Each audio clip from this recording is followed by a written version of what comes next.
குப்பன் ஒரு சோம்பேறி. ஊர் சுற்றி விட்டு வந்து சாப்பிடுவான். ஒரு பைசா சம்பாதிக்க வகை தெரியாதவன். ஒரு நாள் அவன் மனைவி, இப்படியே இருந்தால் எப்படி? என் தாயார் வீட்டில் போட்ட நகையெல்லாம் ஒவ்வொன்றாக போய்கொண்டிருக்கின்றன. எங்காவது வெளியில் சென்று ஏதாவது வியாபாரம் செய்து பணம் சம்பாதித்து வாருங்கள் என்றாள். வெளியில் போவதற்கு பணம் வேண்டாமா என்றான் குப்பன். குப்பனின் மனைவி 5 ரூபாய் பணத்தை கொண்டு வந்து அவனிடம் கொடுத்து, வழிச்செலவுக்கு வைத்து கொள்ளுங்கள் என்றாள். அது சரி, வழிச்செலவுக்கு பணம் கொடுத்து விட்டாய், வியாபாரம் செய்வதற்கு முதல் வேண்டாமா? அதற்கு நான் எங்கே போவேன் என்றான் குப்பன். குப்பனின் மனைவி தன் விரலில் அணிந்திருந்த தங்க மோதிரத்தை கழற்றி அவனிடம் கொடுத்து, இதை விற்று வியாபாரத்திற்கு முதலாக வைத்து கொள்ளுங்கள் என்றாள்.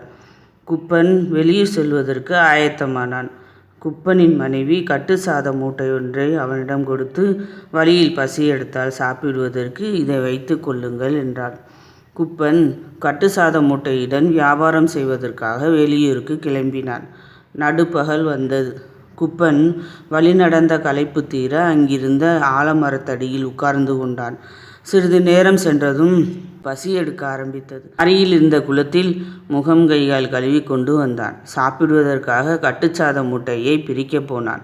அச்சமயத்தில் அவன் எதிரே ஒரு சாமியார் வந்து நின்றார். மகனே, பசியாக இருக்கிறது, சாப்பிடுவதற்கு ஏதாவது கொடு என்று குப்பனை பார்த்து கேட்டான் சாமியார்.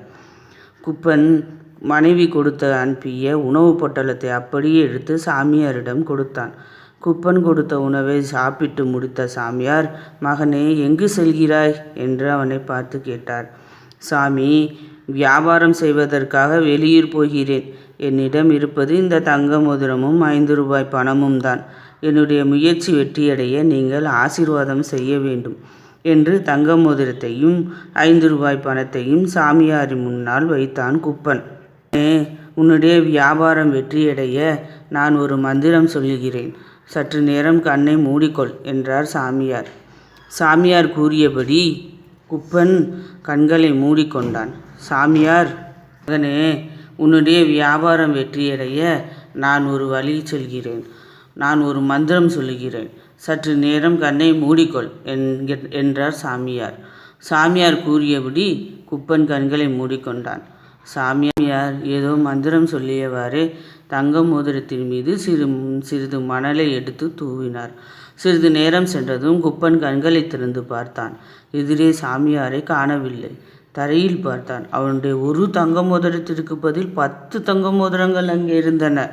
குப்பனுக்கு ஒரே ஆச்சரியமாக போய்விட்டது. எவ்வளவு சீக்கிரம் 1க்கு 10ஆக சம்பாதித்து விட்டோம் என்று பெருமையுடன் வீடு நோக்கி திரும்பினான். கணவன் போன கையுடன் திரும்பி வந்ததை பார்த்ததும் குப்பனின் மனைவி, என்ன அதற்குள் திரும்பி விட்டீர்கள் என்று கேட்டாள்.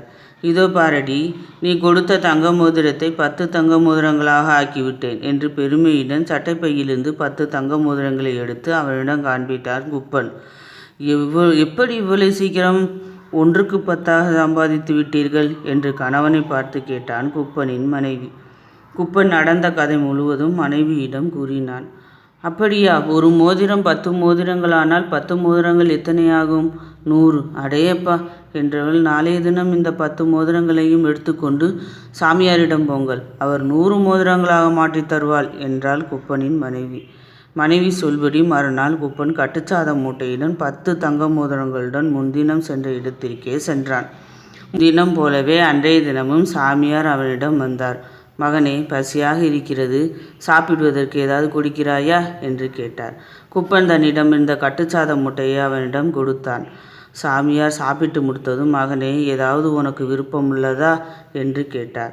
சாமி, 10 மோதிரங்களை 100 மோதிரங்களாக மாற்றி கொடுக்க வேண்டும் என்று தன்னிடமிருந்த 10 தங்க மோதிரங்களையும் சாமியார் முன்னால் வைத்தான். சாமியார் சிறிது நேரம் கண்களை மூடிக்கொள்ளுமாறு அவனிடம் கூறினார். குப்பனும் சாமியார் சொன்னவாறே கண்களை மூடிக்கொண்டான். சிறிது நேரம் கழிந்ததும் குப்பன் கண்களை திறந்து பார்த்தான். எதிரே சாமியாரை காணவில்லை. தரையில் பார்த்தான். தரையில் 100 மோதிரங்கள் இருந்தன. ஆனால் அவற்றை கூர்ந்து பார்த்ததும் அவனுக்கு தூக்கி வாரி போட்டது. ஏனெனில் அவை அனைத்தும் பித்தளை மோதிரங்கள். சாமியாரிடம் 100 மோதிரங்கள் வேண்டும் என்று குப்பன் கேட்டானே தவிர 100 தங்க மோதிரங்கள் வேண்டும் என்று கேட்கவில்லையே. அதன் பலன்தான் இது. அதனால் நம்மளும் பேராசைப்படாமல் உழைச்சி சம்பாதித்து முன்னுக்கு வர வேண்டும். சப்ஸ்கிரைப் பண்ணுங்கள், லைக் பண்ணுங்கள், ஷேர் பண்ணுங்கள்.